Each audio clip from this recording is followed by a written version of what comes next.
প্রজেক্টটা হয়ে গেছে, প্রমোশনটা পর্যন্ত হয়ে গেছে। তুমি বুয়ার কাণ্ডটা দেখেছো? 7 দিনের কথা বলে কেমন পুরো 1 মাস কাটিয়ে দিল। মূল কাজ আমি আর রকিবই করবে, তুই শুধু মাঝে মধ্যে আমাদের সঙ্গে পার্টিতে অ্যাটেন্ড করবি। এসেছে শব্দের তুফানে আমার কবিতা এসেছে। আমি আমি কবিতার সন্ধান পেয়েছি বনি।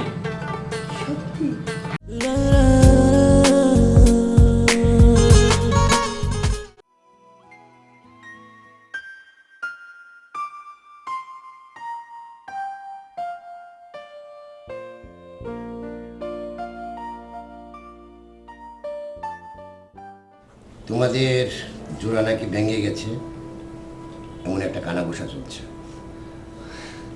স্যার এরকম খবরও আপনার কানে আসে? চোখ কান খোলা রেখেই কাজ করতে হয়, বুঝলে?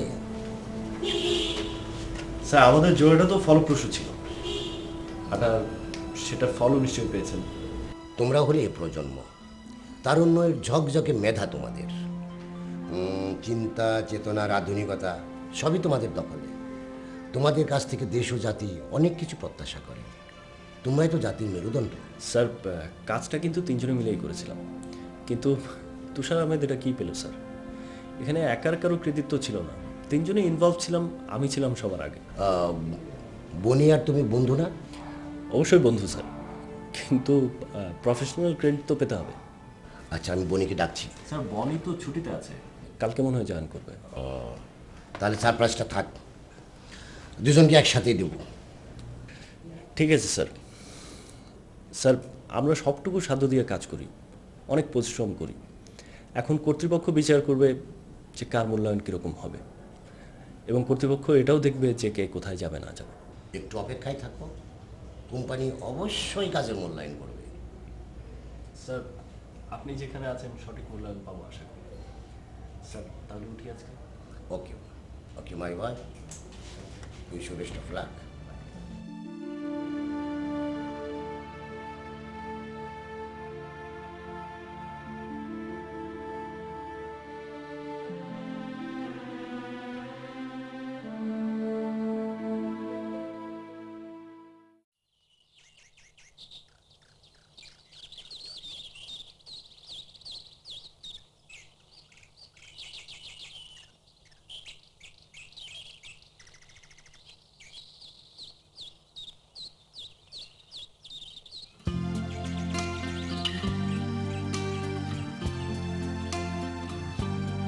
কি ব্যাপার ম্যাডাম, আজ একেবারে মুখোমুখি আক্রমণ? প্রতিদিনই তো আমরা কত কিছুর মুখোমুখি হচ্ছি, সংঘর্ষ হচ্ছে। আজ না হয় আপনার সাথে হলো কবি। কবি? কাকে বলছেন আপনি কবি? আপনি ভুল করছেন, আমি কবি নই, তবে পড়তে ভালোবাসি। সেদিন আপনি আমার কবিতা শুনছিলেন, তাই ভেবেছেন আমি কবি। চমৎকার লাগছিল তো। যাক বাবা, এতদিনে আমার কিছু আপনার কাছে চমৎকার লাগে, তবে আপনি যেভাবে চমৎকার বলছেন সেভাবে হয়নি। আসলে ভালো লাগাটা একটা আপেক্ষিক ব্যাপার, কার যে কখন কাকে ভালো লাগে মনও তা জানে না। তা আপনাকে প্রতিদিনই একা দেখি। আমারও তো আপনার মতো ছায়া ছাড়া কোনো সঙ্গী নেই। আচ্ছা চলুন কোথাও বসি।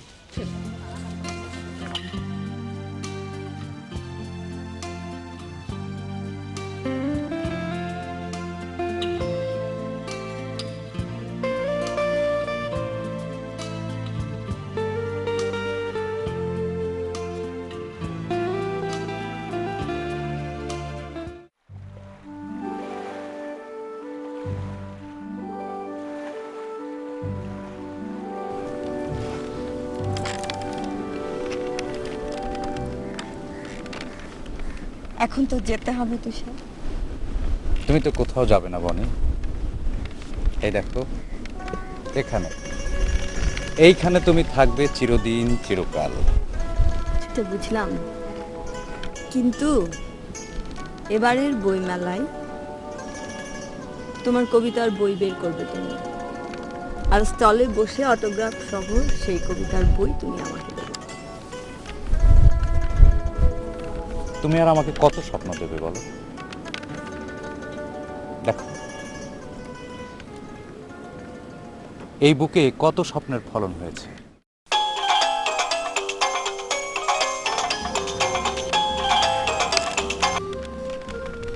দোস্ত রে, জীবনে এত সুখ কখনো পাইনি। সুখে ডুবে মরে যেতে ইচ্ছে হচ্ছে। সুখের রং হলো রংধনুর রং। এখন রংধনুর রং আমার সাথে খেলছে। রাখি দোস্ত।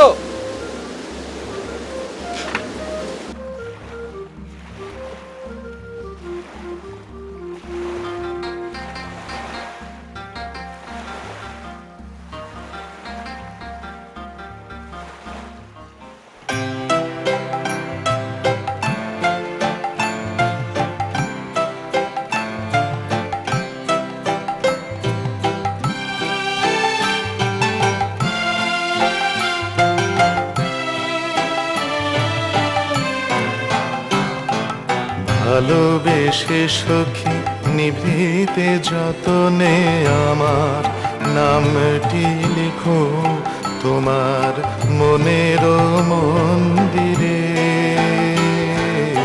ভালোবেসে সখী নিভৃতে যতনে আমার নামটি লিখো তোমার মনের মন্দিরে। আমার পরাণে যে গান বাজিছে তাহার তালটি শিখো তোমার চরণ মঞ্জিরে। ভালোবেসে সখী নিভৃতে যতনে আমার নামটি লিখো তোমার মনের মন্দিরে।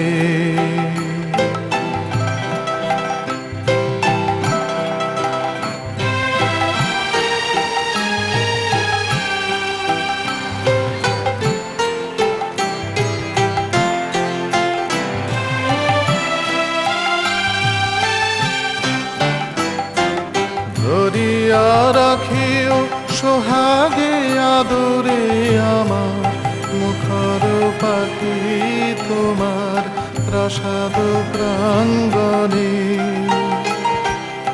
মনে করে সখী বাঁধিয়া রাখিও আমার হাতের রাখি তোমার কনক কঙ্কণে। ভালোবেসে সখী নিভৃতে যতনে আমার নামটি লিখো তোমার মনের মন্দিরে।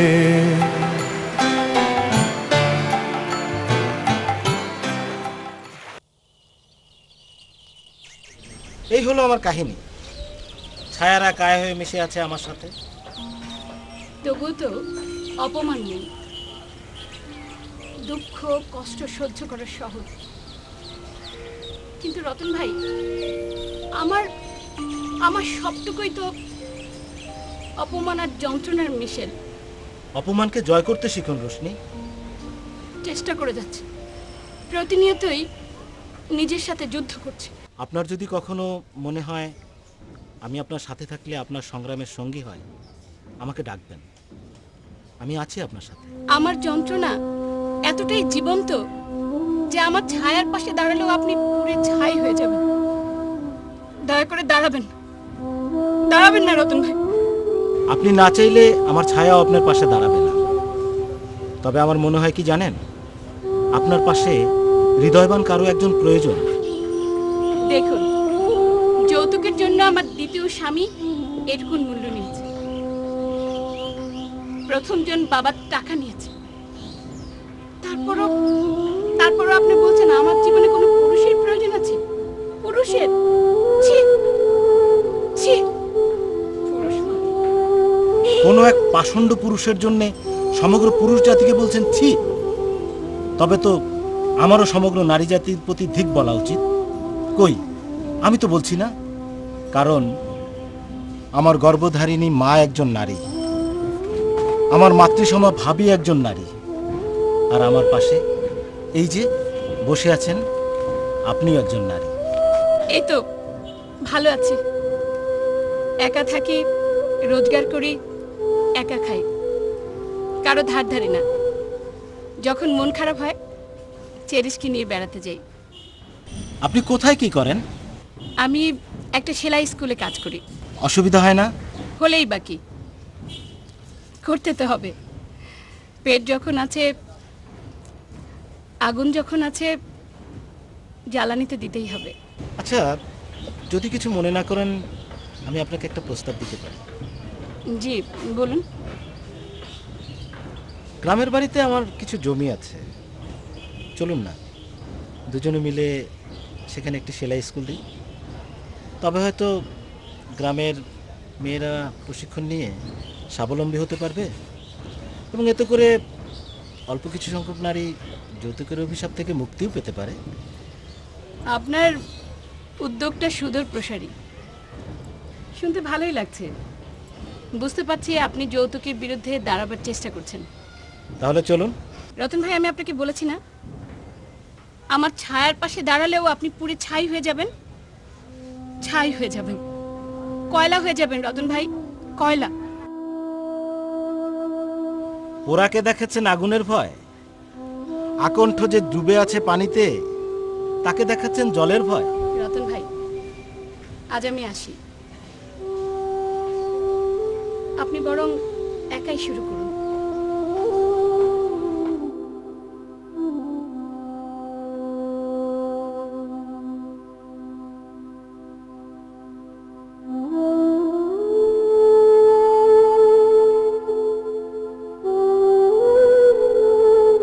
রোশনি শুনুন, আমি প্রতিদিন আপনার জন্য এখানে অপেক্ষা করব।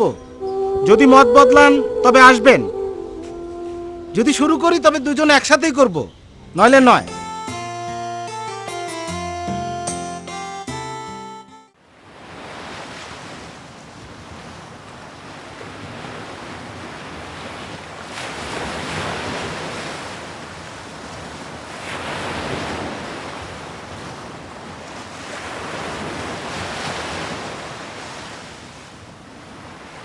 এখানে আর আমি তোমাকে সারা জায়গায় খুঁজে হয়রান হয়ে যাচ্ছি। এখানে বসে থাকতে তো ভালোই লাগছে। কিন্তু এমন তো কথা ছিল না, আমি আজ রাতে চলে যাব, কথা ছিল আজ সারাদিন আমরা দুজন একসাথে থাকবো। কেন যাবে? বারে ছুটি শেষ, যেতে হবে না? চলেই যদি যাবে তাহলে এসেছিলে কেন বলো? কবিতাও তো তোমার কাছ থেকে চলে গিয়েছিল, আবার ফিরে এসেছে। চিরদিনের মতো থেকে যাওয়া যায় না। যাই, আমি তো তোমার সাথে থাকতে চাই।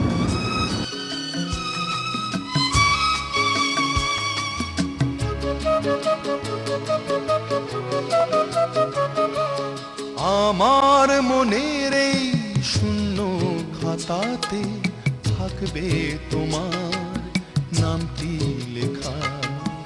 চলে যাবে জানি বহু দূরেতে, স্মৃতি নিয়ে থাকবো একা।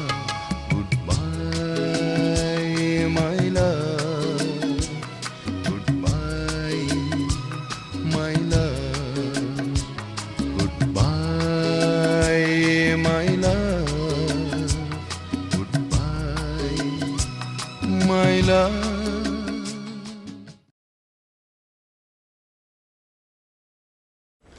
আব্বু, মা, দীপ্র তোমার কাছে রইলো, ওকে গোসল করিয়ে ভাত খেয়ে ঘুম পাড়িয়ে দিও। তা না হয় দেবো, কিন্তু তুই কোথায় যাচ্ছিস? মা, আমি একটা চাকরি খুঁজছি, আজকে একটা ইন্টারভিউ আছে। তাড়াহুড়ো করছিস কেন? সময় নেই। না মা, এমনিতেই অনেক দেরি হয়ে গেছে, বিয়ের আগেই চাকরিটা নেওয়া উচিত ছিল। তুই যে চাকরি নিচ্ছিস, সাব্বির কি বলবে? সাব্বির? সাব্বির কি বলবে মা? আমি তো ওর ভরসায় চাকরি নিচ্ছি না। আমি কি লেখাপড়া শিখিনি? ও তোর স্বামী, ওর মতামতের একটা মূল্য আছে না? স্ত্রীর জীবনে যদি স্বামীর মতামতের মূল্য থাকে, তাহলে স্বামীর জীবনেও স্ত্রীর মতামতের মূল্য থাকা উচিত মা। কিন্তু সাব্বির তো সেই মূল্য আমাকে দেয়নি। আর ওরা তো লোভী পরিবার, চাকরি পেলে ওরা বরং খুশিই হবে। বুঝতে পেরেছি, সাব্বিরের মায়েরই যত দোষ। না না মা, আমার শাশুড়িকে দোষ দিয়ে কোনো লাভ নেই। সাব্বিরের যদি যৌতুকের প্রতি লোভ না থাকতো, তাহলে কি উনি কিছু বলতো? বলতো না। আচ্ছা মা, আমি আসি। আব্বু, দুষ্টুমি করো না, হ্যাঁ?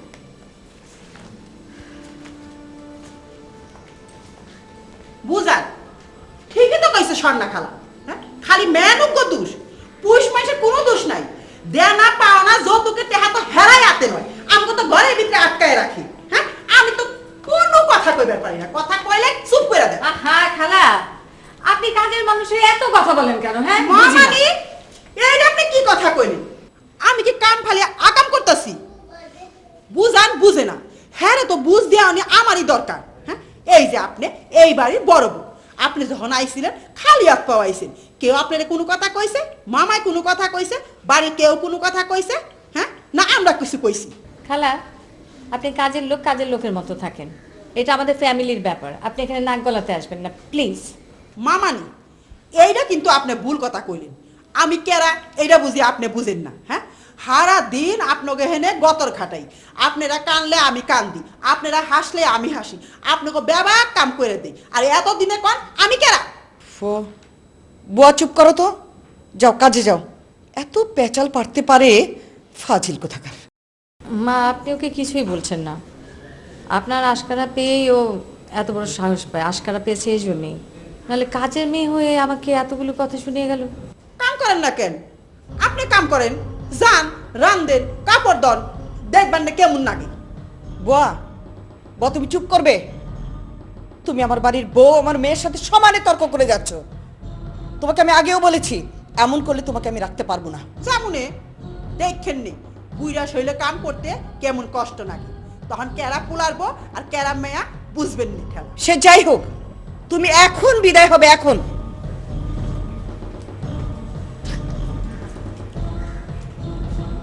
শুনছো?